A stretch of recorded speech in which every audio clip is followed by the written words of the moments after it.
Well, sadly, the gender discrimination also coming through in that story, but it's not always a fairy tale ending like Shiv's. There are hundreds of children left in the lurch every year. Joining us on the show tonight, Dr. Vinita Bhargav. She's the chairperson of the Coordinating Voluntary Adoption Resource Agency. Also joining us is Advocate Rajiv Bell. Thanks very much, the two of you, for joining us here on India 360. Ma'am, to you first. It's not a problem that's unique to India. Abandonment of children happens all across the world. The reasons are different. An unwed mother fearing social stigma abandons her child. Girl child, couples not wanting a girl child abandon their child. This particular case that we're talking about, the 6-week-old baby, the father says he couldn't afford to treat the congenital defect. Is it not telling on the healthcare system in the country? Absolutely. It's telling on many things. Healthcare is one of them. Social support to families, attitude towards female children, attitude towards stigma of an unwed mother. So there's several reasons that actually lead to abandonment. And I mean, we can have various laws and policies to prevent abandonment, but if we look back at our history, we also find female feticide, we also find, infanticide. Right. Several kinds of things happen when you try and kind of look at the problem just at the tip.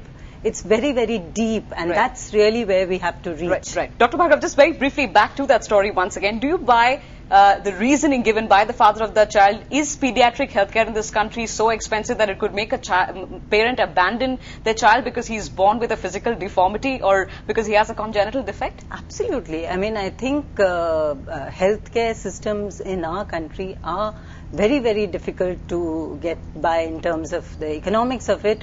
That is one aspect. But in this case, of course, it's a very severe condition which, as the story says, needed the father to produce 1 lakh in terms of treatment. Right. But I'm not even talking about conditions like that. What about malnutrition, which is rampant, and so many children are dying because of malnutrition. Right. Very simple things are out of reach of parents because the healthcare system in the country.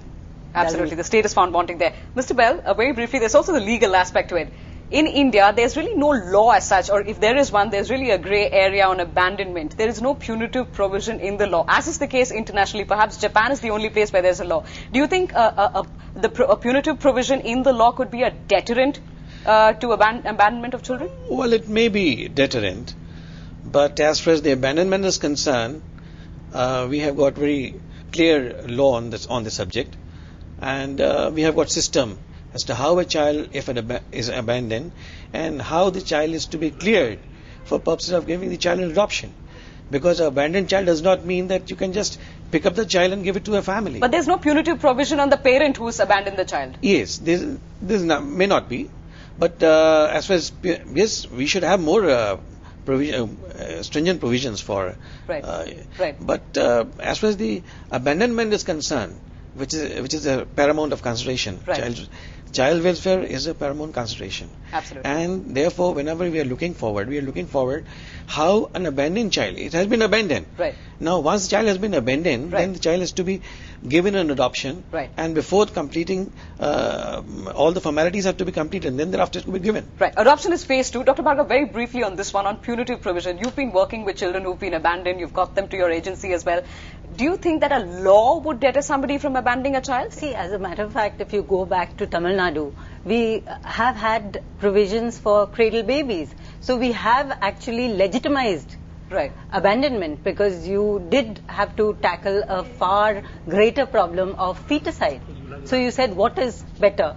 Let the child at least be born and then be given to a family. So you provided cradles all over a state where a child could be given up and at least not killed. At least not killed. That's a point. It's an important point that you're making, Dr. Bhargav. The case in point here is Jayalalitha's government in Tamil Nadu had come up with this sort of method, cradle. It's a baby hatch method, which has in fact been going on for many years now, but not many foundlings are that lucky, as we've seen in those stories, to even find their way to an adoption home. So what happens to them?